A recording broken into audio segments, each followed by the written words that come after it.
Welcome back to the East Lake Pet Talk podcast. I'm veterinarian Dr. Karen Fling. And I'm Dr. Will McCauley. Welcome back to our latest episode. I think this is number 26. I think so. Rolling along strong, and we had a huge weekend at East Lake. Big, busy weekend. It was the weekend of Wine on the Roof, which is our annual get-together and fundraiser to help the homeless pets of East Lake Pet Orphanage. And I tell you what, it was such a great time between the fashion show, the awardees, and just good company, great food, and the pictures from it all. Great pictures. And talking about these pictures, my goodness, we've got some cute ones here.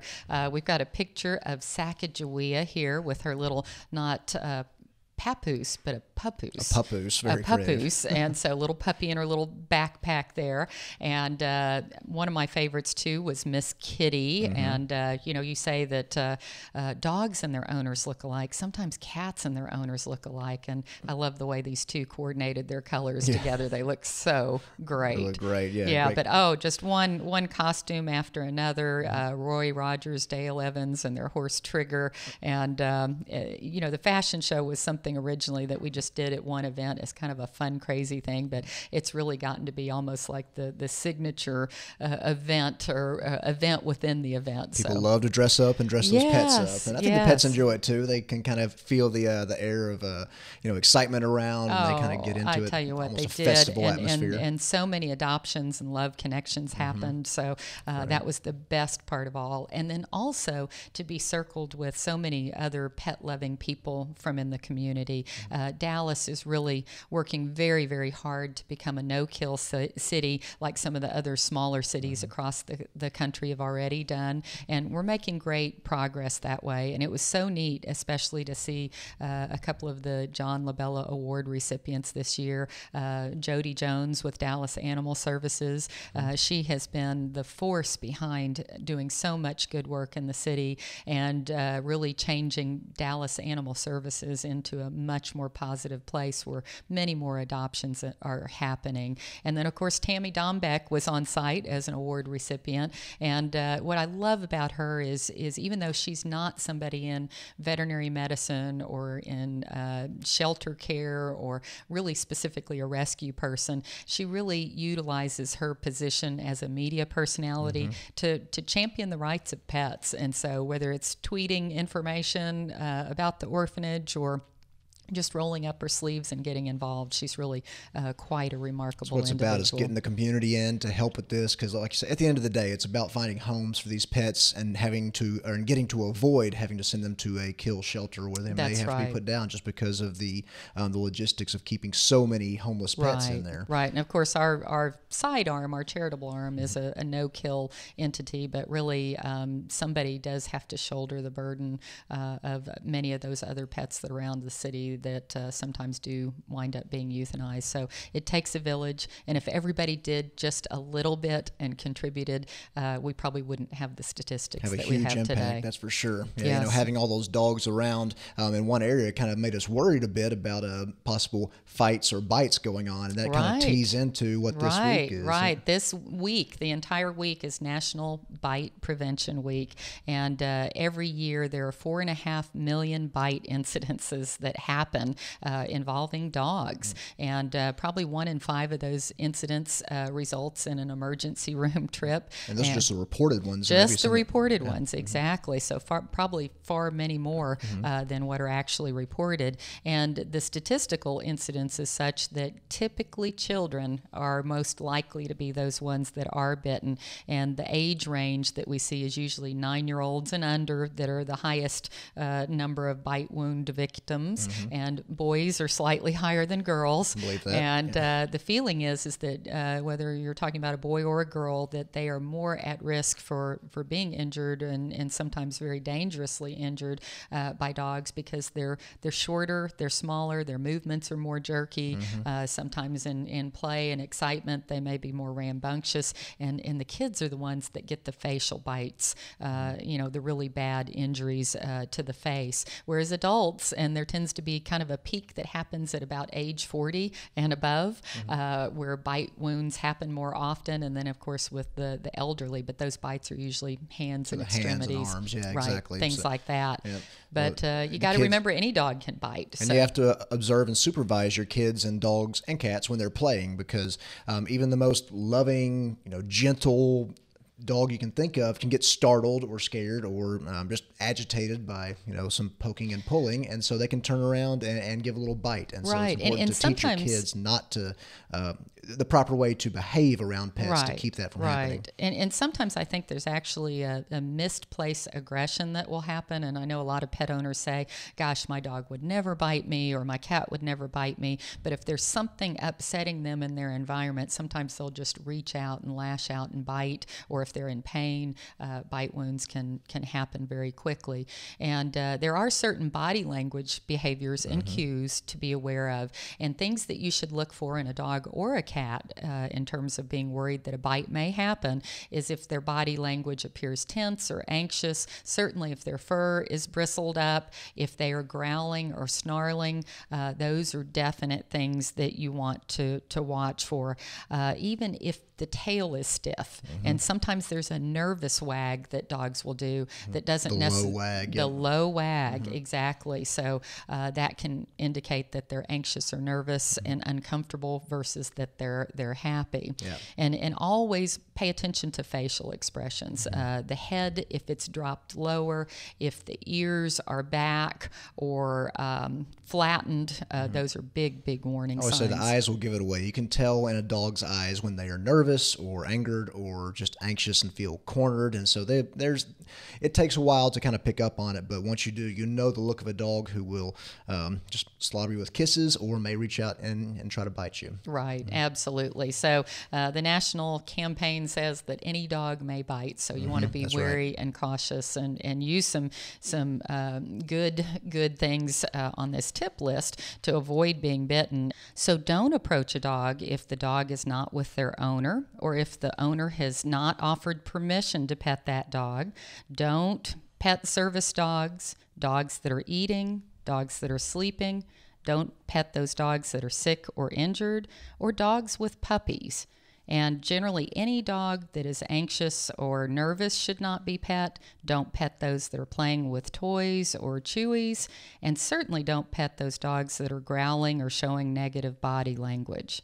Well, good list of things there. Right. Nice things to remember. Talk about these spaying and neutering. A lot of times, getting your dog fixed can help with a lot of these aggression issues, some anxiety issues. So it's besides the health benefits, there are some behavioral benefits. And it is statistically proven that dogs that aren't spayed or neutered definitely tend to be more aggressive. That's right. And you don't want to also make eye contact with the dog. If you feel uncomfortable or threatened, don't look that dog in the eye, because they'll regard that as a threat back, and like potentially staring down, almost a threat pose. Exactly. And I tell the story about our sweet Boston Terrier, and I call her Sweet today, but she didn't start out that way. We've affectionately called her Bad Becky over the years, and when we adopted her, she was not particularly good with the children, and so she would nip at them and really go after them. And it was kind of a tense situation for a while there, but we had to educate our children, if she seemed to be nervous or upset, to stop whatever they were doing. And I always said, be a tree, pull your arms in and just don't move, put your head down, stand still and steady, and don't move, because you definitely don't want to run from a dog, because that again inspires the chase, and you can get into more trouble. And if you do fall in the process of an aggressive altercation with the dog, you want to just ball up and just cover your head and face. And I think teaching children as well as training dogs it goes a long way, and knowing yourself what to do, especially if you're out and about and a large aggressive dog does kind of make a move towards you. You know how to protect yourself and how to downgrade that aggression going on. Right. Just be aware. And it's an important conversation to have in any families with pets or with young children. And also other important conversations to have relate back to dog flu. There's some big news in Texas now, isn't there? We have the dog flu, the new strain of dog flu in Houston now. I think there were 6 or maybe 8 reported cases in Houston.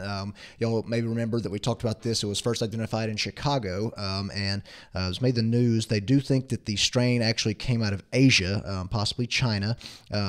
So they think a dog came in from China and landed at O'Hare, I guess, there in Chicago, and the virus or that it spread. Mutated from the Asian flu Something or like something that. Asian origin Right, flu. exactly, and now it has spread. So one of the dogs from Chicago apparently made its way down to Houston, and now it has spread. And we have seen dog flu locally here intermittently over time for the last couple of years, and I believe it's here, but because the testing is so tricky that you've really got to do the testing early in the course of the disease symptoms to know whether or not your dog really has it. But anything that is respiratory, any coughing, gagging symptoms, you really should be on high alert for dog flu and ask your veterinarian for the testing. It turns out the original case in Houston, I believe the people thought because the dog had been spayed recently that it was some type of complication from the spay, which, typically we don't think of coughing and gagging as anything related to a spay. And high fever, coughing, respiratory symptoms, definitely this wound up being I'm glad dog you said flu. that there's so many things that cause coughing in dogs, everything from dog flu to, infectious tracheal bronchitis, what people think of as kennel cough, to heartworm disease, cardiac failure, so many things. So people any think, cough, take it seriously this season. Take it very seriously. Yeah, bring your veterinarian into the loop and get some help, and have the dialogue about vaccinations with your veterinarian, because it is important that we keep our pets vaccinated. And there is a dog flu vaccine, not the Chicago strain, but there is some feeling that vaccine that may actually help reduce the severity possibly of the current dog flu that we're seeing.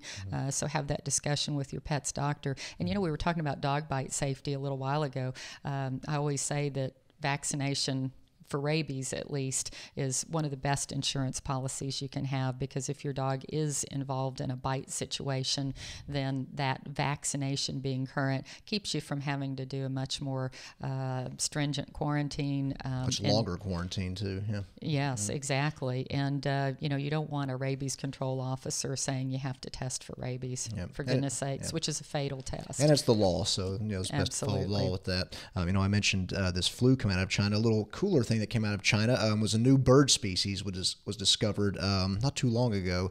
It was first identified in 1992, but it took them 20-something years to actually find it again. The researchers that did it. Yep, it's called And where do they find this bird? Sichuan bush warbler was discovered in the bush. In a bush, in a type of bush. Yeah, they say it sounds like an insect, and so they were confused. They thought it was a locust or something making this weird song. But it's a brand new breed or species of bird. It looks kind of like a little wren. It has a very strange song. Well, maybe we can get some audio of it on, so you can see. Yeah, it's very, very cool little bird. I don't know about you, but I just find this so neat when we find these new species. It's kind of when you think you've seen everything and experienced everything. I was just thinking that, like, we found everything. Like, oh no, there's a brand new bird out there. It's cool to see that. It is indeed.